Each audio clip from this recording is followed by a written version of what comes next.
Good morning. My name is John Talk. I'm privileged to be the rector of Emmanuel Episcopal Church in Southern Pines, North Carolina, and here we are outside on the beautiful Mile Away farm. And once again, we're talking about COVID and the damage and the pain and the loss that COVID has caused. And then maybe some things that we might want to think about doing in relationship to that. It is doubtless true that we have been dealing with this disease and its impacts for well over a year now. We put on our masks in order to go into the grocery store. We have a hard time going to visit our family out of town and out of state. We sometimes are afraid to get together with our friends even down the block. It's also doubtless true that we, especially here in Emmanuel, have been hit hard by death.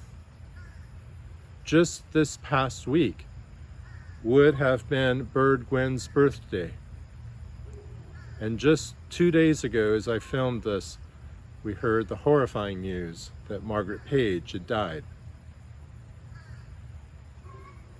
But we also can look at COVID not just experientially, but through the numbers. Yesterday, that is the 19th of August, Moore County alone added 157 COVID cases, if my recollection is correct.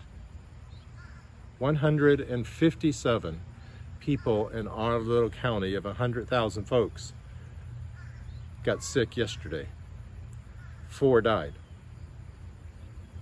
So what do? Do we just keep on keeping on as if nothing is happening? Of course not. We go get our vaccines, we wear our mask when we're in public, especially when we are inside. And we think about how our behavior impacts others and perhaps even ourselves. Now, we are going to continue to worship at 8 and at 9 and at 11 at Emmanuel. But I'm going to suggest that those folks who are immunocompromised or who are otherwise at risk from COVID, even if you are vaccinated, maybe choose to worship online. It's anathema for me to say that, but I think it's necessary. Please remember that we are distributing communion every week on the street from noon to 12:30 at our Massachusetts Street entrance. Please remember that even if you are worshiping at home, your voices, your prayers, your love are still being felt not simply by our loving God, but by our loving community. My prayer for you is that you be safe. My prayer for you is that you know that you are loved. My prayer for you is that Emmanuel can be a home, whether you are in our building or not, that gives you the spiritual care, love, grace that you are owed simply by being a human being, by being a child of God.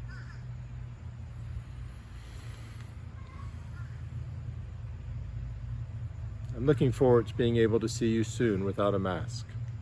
I'm looking forward to being able to sing with you, to pray with loud voices with you.